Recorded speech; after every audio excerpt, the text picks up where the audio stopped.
کہ بعد میں کچھ سوال میرے پاس آئے اور میں اس کی وضاحت ضروری سمجھتا ہوں. میں نے ہرگز یہ نہیں کہا کہ باقی تمام مراج اعظام کو آپ چھوڑ دیں یا جس کی جو تقلید کرتا وہ چھوڑ دیں اور صرف رہبر معظم کی بات کریں. میں نے کبھی یہ نہیں کہا، نہ میرا مقصد یہ تھا. توجہ کیجئے، میرا مقصد کیا تھا؟ میرا مقصد یہ ہے کہ رہبر معظم پیمانہ ہے اس وقت حق و باطل کا.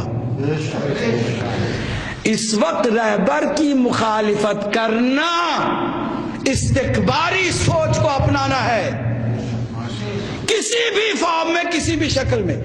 اس کا مطلب یہ نہیں کہ آپ اگر آغا سیستانی کی تقلید کر رہے ہیں تو وہ آپ تقلید چھوڑ دیں. میں نے کبھی نہیں کہا اس طرح.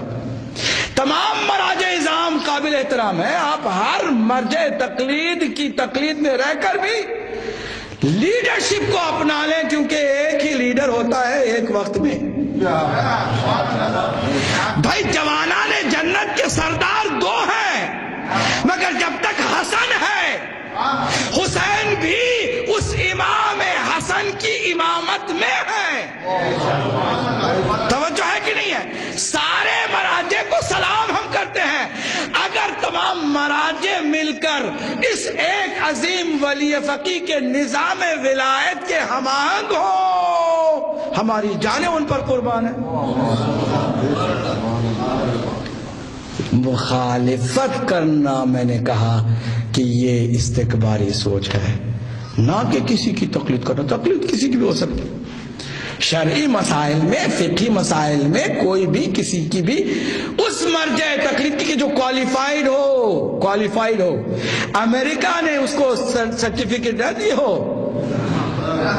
برطانیہ نے اس کی مرجعیت کا اعلان نہ کیا ہو، اسرائیل کا پسندیدہ نہ ہو، بلکہ وہ ان حوزات علمیہ کا کوالیفائیڈ مجتہد کے جو جامع الشرائط ہے اور اس کی پہچان کیا ہے. آپ کو پریشان ہونے اور درد سر اپنانے، کتابیں پڑھنے، ادھر ادھر بھاگ دوڑ کر کے پوچھنے کی ضرورت نہیں ہے. ایک ہی پیمانہ. کون رہبر معظم کے ساتھ ہم آہنگ ہے؟ موجود ہے ماشاءاللہ.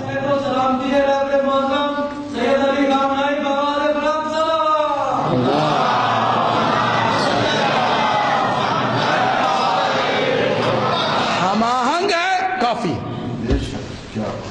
مجتہدین میں الحمدللہ ہے موجود، اس وقت موجود مراجع اعظام قوم کے سب ہم آہنگ ہیں. نجف میں اکثر ہم آہنگ ہیں. کبھی بھی رہبر معظم کی مخالفت کو وہ نہ پسند کرتے ہیں، نہ مخالفت کرنے والے کو اپنے قریب آنے دیتے ہیں. دیکھیے ایک بہت بڑا امتحان اور ہمارا آپ کا یہی ہے کہ ہم اپنی جہت کو مشخص کریں. ہر نئی جگہ پر جا کے آپ کو فکر ہوتی ہے کہ نماز پڑھنی ہے تو کعبے کی ڈائریکشن کیا ہے.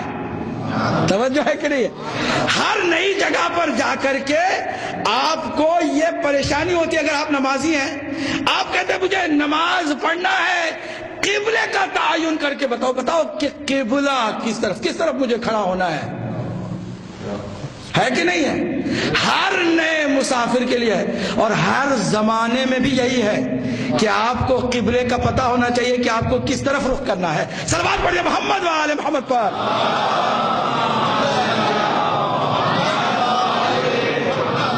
دو جملے سنا کر کے آج کی اس مجلس کو یہاں پر رکتا ہوں. کل سے میں نے جو عرض کیا کہ بہت دلچسپ امتحان ہے مومن کے مرحلے پر ہم مرحلے میں وارد ہونے جا رہے ہیں کہ کن چیزوں سے کن لوگوں کا امتحان اللہ لیتا ہے اور کہاں پر کون پاس ہوتا ہے، کہاں پر کون فیل ہوتا ہے. کل سے انشاءاللہ گفتگو ہوگی اس اہم جملے کو. ہم آہنگ ہونے کا کیا مطلب ہے؟ توجہ کیجئے. ہم آہنگ ہونے کا مطلب کیا؟ بہت آسان.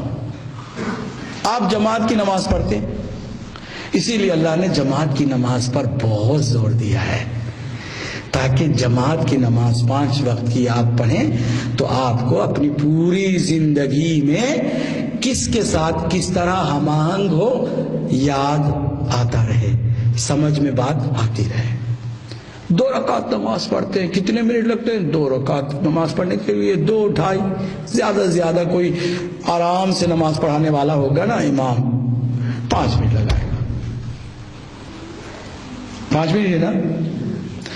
2 رکعت نماز پڑھنے کے لیے جماعت میں ہم آہنگی یہ ہے کہ صفیں آراستہ ہوں، لائن جو بنے وہ منظم ہو، آگے امام ہو، امام سے آگے کوئی نہ جائے.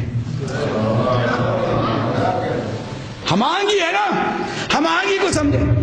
آگے خالی کھڑا ہونا ہی نہیں ہے جو نماز کو باطل کر دیتا ہے، بلکہ آگے نہ کھڑا ہو کر کے بھی، پیچھے کھڑا ہو کر کے بھی نماز میں امام سے پہلے چلا جائے. آپ میرے ساتھ ہے نا، نماز اس کی باطل ہے. 2 رکعت نماز تمہیں سکھا رہی ہے کہ جب کسی کو لیڈر تسلیم کرو تو اس سے آگے بڑھنے کی کوشش مت کرو. اگر 2 رکعت نماز ہی تمہاری سمجھ میں آ جائے تو کوئی بھی ایک لیڈر کے پیچھے چلنے میں نہ شرمائے، نہ گھبرائے، نہ پریشان ہو. صلوات پڑھے محمد والے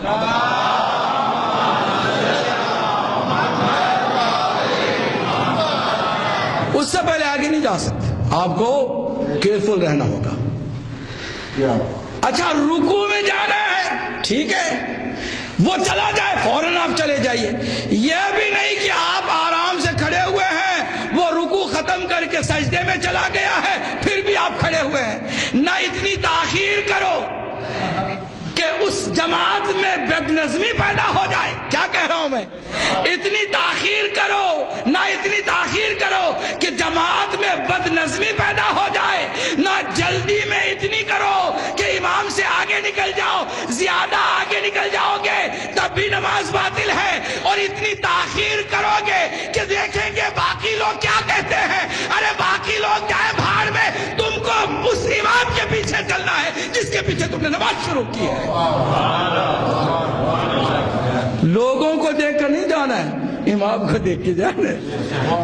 بہت سارے لوگ مصلحت کا شکار ہیں. میں ہم کیوں بولیں، بول کے برے کیوں پیچھے ہٹتے ہیں، دیکھتے ہیں سارے کیا کرتے ہیں. تو آپ تو وہی زبردست پالیسی لے کے چلیں کہ جو شروع میں ابتدا میں کچھ لوگوں نے بہت سو کالڈ اسمارٹ قسم کے لوگ جو نیوٹرل رہنے کو کہتے تھے، یہ بہت اچھی بات ہے کہ ٹینشن ہے، علی کے پیچھے جائیں گے وہاں بھی لڑنا ہے، وہ لوگ برا کہیں گے، ادھر جائیں گے علی کو چھوڑ کے کیا کریں گے، لہذا دونوں کو چھوڑ کے چپ چاپ نماز کو پکڑ لیتے ہیں. ہے نا؟ لوگوں نے ہم نہیں کرتے، کچھ بھی نہیں کہتے. بھئی آپ کو کہنا پڑے گا آپ کس کے ساتھ ہیں، اس لیڈر کے ساتھ. لیڈر کے ساتھ چلنا پڑے گا آپ کو. نہیں تو پھر کچھ نہیں ہے، کچھ نہیں ہے. یہی ہم آہنگی ہے. مراجع اعظام کے اوپر بھی واجب ہے، مجتہدین پہ بھی واجب ہے، آپ پر بھی واجب ہے، مجھ پر واجب ہے. میں تقلید کسی کی بھی کروں، آپ تقلید کسی کی بھی کریں. بات فقہی مسائل سے بالاتر کی ہے. بات اس وقت اجتماع میں آپ کی بحیثیت امت ذمہ داری یہ بنتی ہے کہ اپنے اس وقت کے قائد کے پیچھے چلو. اتنی سی بات، آپ کو کوئی پریشانی بھی نہیں ہوگی. بھلا آپ کو کیا پریشانی ہوگی؟ کوئی اس عظیم رہبر سے بھی بہتر رہبری کر سکا ہے؟ سوال ہے نا، سمپل. جس کو دیکھ کر کے ایک کمیونسٹ مائنڈڈ انسان نے ملاقات کے بعد یہ کہا کہ اب تک تو میں حضرت عیسیٰ مسیح کے بارے میں کتابوں میں پڑھتا تھا، آج میں عیسیٰ مسیح سے ملاقات کر کے آ رہا ہوں. غیر کو اتنی بات سمجھ میں آ رہی ہے، اپنوں کو کیوں نہیں سمجھ میں آتی؟ صلوات پڑھیں محمد وآل محمد.